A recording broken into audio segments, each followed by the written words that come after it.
Hello everyone, welcome to my channel. Hope you all are doing well. As I have started a series of centrally sponsored scheme on my channel and I have already uploaded two videos related to Pradhan Mantri Matru Vandana Yojana and Pradhan Mantri Awas Yojana Urban. So if you want to see those videos, you can check out my playlist. तो आज की video में हम पढ़ेंगे प्रधानमंत्री आवास योजना ग्रामीण के बारे में। जैसे कि मैंने आपको पिछली वीडियो में बताया था, प्रधानमंत्री आवास योजना को दो कंपोनेंट में डिवाइड किया गया है। फर्स्ट इज़ द प्रधानमंत्री आवास योजना अर्बन एंड प्रधानमंत्री आवास योजना ग्रामीण। तो आज हम सारी इन्फॉर्मेशन देखेंगे प्रधानमंत्री आवास योजना ग्रामीण के बारे में कि कौन से बेनिफिट इसमें गवर्नमेंट के द्वारा दिए जाते हैं ग्रामीण इलाके के लोगों को जो भी इस स्कीम के लिए एलिजिबल रहते हैं। So let's start with the introduction.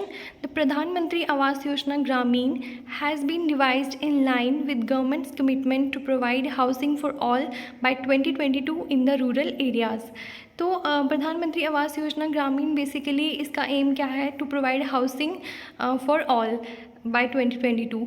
तो जितने भी ग्रामीण इलाकों में लोग जो एलिजिबल हैं इस स्कीम के लिए, उनको घर प्रोवाइड करना 2022 तक यही एम था गवर्नमेंट का। And the scheme aims at providing a pucca house with basic amenities to all the houseless house holders living in the kutcha and dilapidated houses by 2022। तो जितने भी लोग जो कच्चे मकानों में रहते हैं रूरल एरियाज़ में, उनको पक्के घर प्रोवाइड करना with all the basic amenities. This is the aim of the PMAYG. And to ensure that PMAYG provide assistance to those who are genuinely deprived and that the selection is objective and verifiable, it select beneficiaries using housing deprivation parameters in the socio-economic and caste census 2011 data. तो इसमें जो आपको याद रखना है वो आपको यही याद रखना है कि गवर्नमेंट ने इंश्योर करने के लिए कि सिर्फ जो जेन्युइन कैंडिडेट्स हैं उन्हीं को ही इस स्कीम का बेनिफिट मिले, उसके लिए उन्होंने बेनिफिशरीज़ कौन से सिलेक्ट किए जो socio economic and caste census 2011 के डेटा में जो थे लोग, उन्हीं को ही इसमें सिलेक्ट किया गया। तो ये आपको याद रखना है। तो अगर मैं बैकग्राउंड की बात करूं इस स्कीम की, तो इससे पहले जो अर्नस्टाइल रूरल हाउसिंग प्रोग्राम था, दैट इज़ इंदिरा आवास योजना। पहले जो रूरल एरियाज़ में हाउसिंग प्रोग्राम था वो किस नाम से था? इंदिरा आवास योजना के नाम से। एंड उसमें एलिजिबिलिटी क्या थी? उसमें रूरल BPL हाउस होल्ड्स, जितने भी बिलो पॉवर्टी लाइन पीपल्स होते थे वो इसके लिए एलिजिबल होते थे। एंड इसमें यूनिट साइज़ ऑफ हाउस होता था 20 square metre. And unit assistance कितना मिलता था इसमें? 70,000 रुपये दिए जाते थे एंड 75,000 फॉर डिफ़िकल्ट एरियाज़ और हिली एरियाज़। और हिली एरियाज़ के लिए 75,000 दिए जाते थे, अदरवाइज़ 70,000 इसमें फाइनेंशियल हेल्प प्रोवाइड की जाती थी। And from the inception of the scheme in year 1996, more than 3.60 crore houses have been constructed. और ये जो इंदिरा आवास योजना है ये लॉन्च हुई थी इन द ईयर 1996 एंड 1996 से लेके जो कितने घर कंस्ट्रक्ट हुए थे इसमें 3.60 करोड़। तो इतने घर इस स्कीम के द्वारा बनाए गए थे। अब कुछ इसमें ड्रॉबैक्स थे जो कि फाइंड आउट किए गए by the controller and auditor general in 2014। तो इसमें क्या फाइंडिंग्स जो देखी गई इसकी जो ड्रॉबैक्स थे, that is the non assessment of housing shortage, low quality of house and lack of technical supervision, weak mechanism of monitoring, lack of transparency in selection of beneficiaries, lack of convergence and loans not availed by the beneficiaries. तो ये सारी जो problems थी ये find out की गई in the Indira Awas Yojana and जिसके बाद इस स्कीम को रीलॉन्च किया गया बाय द नेम ऑफ प्रधानमंत्री आवास योजना ग्रामीण। So to address the gaps in rural housing program and in view of government's commitment to provide housing for all by 2022, the scheme of IAY has been restructured into Pradhan Mantri Awas Yojana Gramin with effect from 1st April 2016. So you have to remember this date that Pradhan Mantri Awas Yojana कब से launch हुई थी, मतलब इसका जो effect है वो कब से मिला है? It is from the 1 April 2016 and अगर मैं टारगेट हाउस की बात करूं तो 2.95 crore PMAYG houses targeted to be constructed by 2022 in 2 phases. 2 phases में इसका टारगेट जो है वो डिसाइड किया गया था कि 2.95 करोड़ जो घर हैं वो बनाए जाएंगे 2 फेजेस में। तो जो फेज़ 1 है उसमें टारगेट कितना था, construction of 1 crore houses, and phase second में there is the target of construction of 1.95 crore PMAYG houses. उसके बाद restructure rural housing scheme that is Pradhan Mantri Awas योजना ग्रामीण। इसके अंदर एलिजिबिलिटी क्या है, कौन से लोग जो हैं वो इसके लिए अप्लाई कर सकते हैं, तो वो हम देखेंगे। दैट ऑल द हाउसलेस, मतलब जिनके पास अपना घर नहीं है, and the people living in dilapidated and kutcha houses as per SECC 2011 data, जैसे कि मैंने आपको पहले ही बताया, तो वो लोग इसमें एलिजिबल हैं, वो इसके लिए अप्लाई कर सकते हैं। एंड यूनिट साइज कितना है, minimum size of the unit is 25 square metre which includes a dedicated area for hygienic cooking. And इसमें यूनिट असिस्टेंस कितना है, it is about 1.20 lakh in plain areas and 1.30 lakh in hilly areas, difficult areas and IAP districts. तो अगर compare करूँ मैं IAY से, यानी कि इंदिरा आवास योजना से, तो उसमें आपको 70,000 का जो फाइनेंशियल असिस्टेंस है वो प्रोवाइड किया जाता था, तो इसमें आपको 1.20 लाख रुपीज़ का जो फाइनेंशियल असिस्टेंस है वो प्रोवाइड किया जाता है। एंड शेयरिंग पैटर्न की अगर मैं बात करूँ तो it is 60:40 between the centre and state in plain areas, and 90:10 for north eastern states and Himalayan states and UT of Jammu and Kashmir, and 100% central share for union territories including the UT of Ladakh। And target ये हम already discuss कर चुके हैं कि phase 1 में 1 crore houses का था, and phase second में 1.95 करोड़ हाउसेस का टारगेट रखा गया था। नेक्स्ट अगर मैं फीचर्स की बात करूं तो फर्स्ट फीचर क्या है इसका, that the construction should be carried out by the beneficiary himself और हरसेल्फ और under his or her supervision. तो कंस्ट्रक्शन जो होगी घर की वो बेनिफिशियरी के मतलब उसके द्वारा ही की जाएगी या उसकी सुपरविजन में ही की जाएगी। एंड सेकेंड फीचर क्या है कि इसमें जो लैंडलेस पीपल्स हैं, जिनका अपना लैंड भी नहीं है घर बनाने के लिए, तो उनको हाई प्रायोरिटी दी जाएगी। Third is the category wise earmarking of targets, that is 60% for SC/ST, 15% for minorities, and at least 5% for persons with disabilities। And next क्या है इसका feature, that utilization of 4% of funds released for administering the scheme during the phase 1 and 2% during phase second. And to support to old or infirm or a person with disability in construction through rural mission training program। And next feature is the 5% allocation for special project and losses due to natural calamities।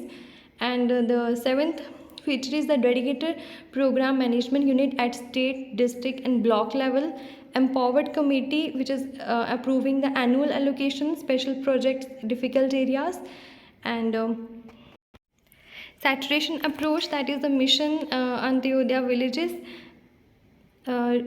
are urban clusters, open defecation free GPS with strong social capital through DAY, NRLM, SHGs and Kala Azars GPs।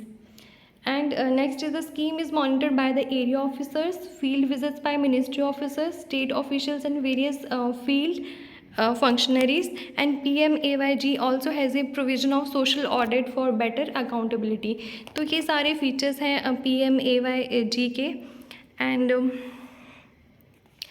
out of the overall target of 2.95 crore houses under PMAYG, a target of 2.75 crore houses has already been allocated to state union territories, out of which 2.44 crore houses have been sanctioned to the beneficiaries by various state UTs, and 1.90 crore houses have been completed as on 28 July 2022।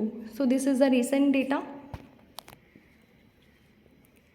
कि जो 2.95 crore houses थे जो target रखा गया था, उसमें जो है 2.70 करोड़ हाउसेस का जो टारगेट है ये ऑलरेडी एलोकेट किया जा चुका है, जिसमें से 2.44 करोड़ हाउसेस जो है वो सैंक्शन भी हो गए हैं, एंड जो 1.90 करोड़ हाउसेस हैं उनका जो कंस्ट्रक्शन है वो कंप्लीट भी हो गया है as on 28 July 2022. So this is the recent data and this is the state wise details of achievements under PMAYG as on 28 July 2022. तो इसमें सारी स्टेट्स का डेटा आपको दिया गया है, आप इसको लिख सकते हैं या इंपॉर्टेंट स्टेट्स का आप स्क्रीनशॉट भी ले सकते हैं इसमें से. तो जैसे मैं अरुणाचल प्रदेश की बात करूं तो इसमें टारगेट जो एलोकेटेड था by the ministry of rural development वो था अबाउट 40,354 हाउसेस, जिसमें से 35,450 हाउस जो हैं वो सैंक्शन हो गए हैं एंड 5,272 हाउसेस जो है वो कंप्लीट भी हो चुके हैं. तो अगर मैं अपनी स्टेट की बात करूं तो हमारी स्टेट में जो टारगेट था वो था 2,01,633 हाउसेस का जो टारगेट था, जिसमें से 1,95,228 हाउसेस जो हैं वो सैंक्शन भी हो गए हैं एंड 92,256 हाउसेस कंस्ट्रक्ट भी हो गए हैं. इसी तरह से आप बाकी स्टेट्स का भी पढ़ सकते हैं. तो इसमें जो एक फैक्ट है वो ये है कि Puducherry and Telangana are not implementing PMAYG. तो ये भी आपको याद रखना है. पूछा जा सकता है कि कौन सी जो स्टेट्स या यूटीज़ हैं जो जिनमें PMAY इम्प्लीमेंटेड नहीं है, तो it is Puducherry and Telangana. तो आगे वही ऑलरेडी जो मैं बता चुकी हूँ कि इसमें फाइनेंशियल असिस्टेंस आपको 1.20 लाख का दिया जाता है प्लेन एरिया के केस में, एंड अगर आपका हिली एरिया है देन आपको 1.30 लाख का फाइनेंशियल असिस्टेंस दिया जाएगा. And additional assistance of ₹12,000 is extended for the construction of toilets. तो आपको टॉयलेट्स की कंस्ट्रक्शन के लिए एडिशनल असिस्टेंस ऑफ ₹12,000 दिया जाता है इसमें through convergence with Swachh Bharat mission that is Gramin that is SBMG, Mahatma Gandhi national rural employment guarantee scheme MNREGS और any other dedicated source of funding. And further it is mandatory to provide support of 90 to 95% day unskilled wage employment at the current rate to a PMAYG beneficiary for construction of his or her house in convergence with Manregas. And under PMAYG households, PMAYG में households जो हैं they are also provided water, LPG and electricity connection in convergence with other relevant schemes. तो ये सारी facilities भी आपको avail कराई जाती हैं in convergence with other relevant schemes. Next अगर हम PMAYG का फ़ंड फ्लो देखें कि फ़ंड जो है कहाँ से आते हैं और कैसे ये डिस्पर्स होते हैं. तो first is the central and state share credited in the state treasury. जो गवर्नमेंट ऑफ इंडिया का जो सेंट्रल शेयर है, स्टेट गवर्नमेंट का जो शेयर है, ये सारा जो क्रेडिट होता है स्टेट ट्रेजरी में. देन स्टेट ट्रेजरी से जो फंड फ्लो करता है to the state nodal account, ठीक है. And state nodal account has bifurcation at national level between programme and administrative funds. And उसके बाद जो प्रोग्राम एंड एडमिनिस्ट्रेटिव फंड्स हैं it was then drawn by the state, district and block level from the state nodal account. And उसके बाद जो है programme fund was generated at block level for beneficiaries and vendors. So this is how the overall PMAYG fund flows. तो अब हम देखेंगे आवाज़ soft. आवाज़ सॉफ्ट क्या है? It is basically a work flow and transaction based service delivery platform to facilitate e governance of PMAYG. तो ये भी आपको याद रखना है कि आवाज़ सॉफ्ट जो है it is a transaction based service delivery platform which is facilitating the e-governance of PMAYG. Next is आवाज़ ऐप. तो कुछ मोबाइल एप्लीकेशंस भी आपको पूछा जा सकता है एग्ज़ाम में कि ये ऐप किसके लिए होता है, तो ये भी आपको पता होना चाहिए. सो आवाज़ ऐप बेसिकली क्या है? It is an app which can be directly used by any PMAYG beneficiary or his or her representative to report the physical progress of the house under construction in order to obtain next installment of financial assistance. तो ये जो app है ये जो beneficiary है वो खुद भी यूज़ कर सकता है या उसका कोई रिप्रेजेंटेटिव भी यूज़ कर सकता है to report the physical progress of the house under construction. यानी कि अगर आपको फर्स्ट इंस्टॉलमेंट मिला है कुछ कंस्ट्रक्शन के लिए तो आप उसको अपडेट करेंगे आप इस ऐप पे, सो दैट आपको नेक्स्ट इंस्टॉलमेंट मिल पाए for further construction. This app can also be used by the designated PMAY house inspectors to inspect the houses constructed under PMAYG or other rural housing schemes which are monitored through Awaaz Soft. This is the different stages of construction through आवाज़ app, जिसमें कि आप देख सकते हैं कि ये जो कंस्ट्रक्शन एट डिफरेंट स्टेजेस इसमें आपको अपलोड करनी होती हैं, एंड देन जब आपका घर पूरा बन जाता है वो भी आपको इसमें अपलोड करना होता है। This is the rural housing interest subsidy scheme, that is RHIS।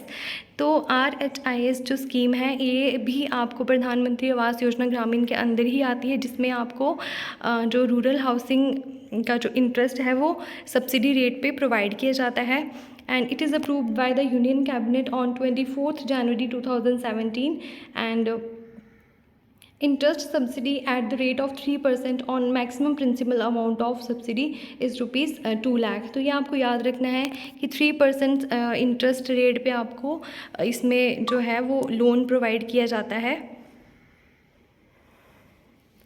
Next is the आवास प्लस। आवास प्लस भी एक मोबाइल एप्लीकेशन है that was developed for identification of those house holds who though eligible but have not been included in the permanent wait list of PMAYG।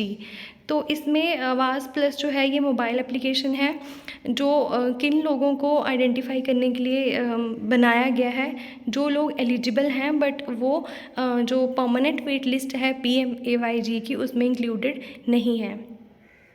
And a total of 3.54 crore households have been uploaded on Awaaz Plus by the states and UTs। तो ये I think सारी information थी प्रधानमंत्री आवास योजना ग्रामीण के बारे में। तो अगर आपको इससे ज़्यादा भी कोई इन्फॉर्मेशन कहीं से मिलती है तो ऑब्वियसली यू कैन ऐड।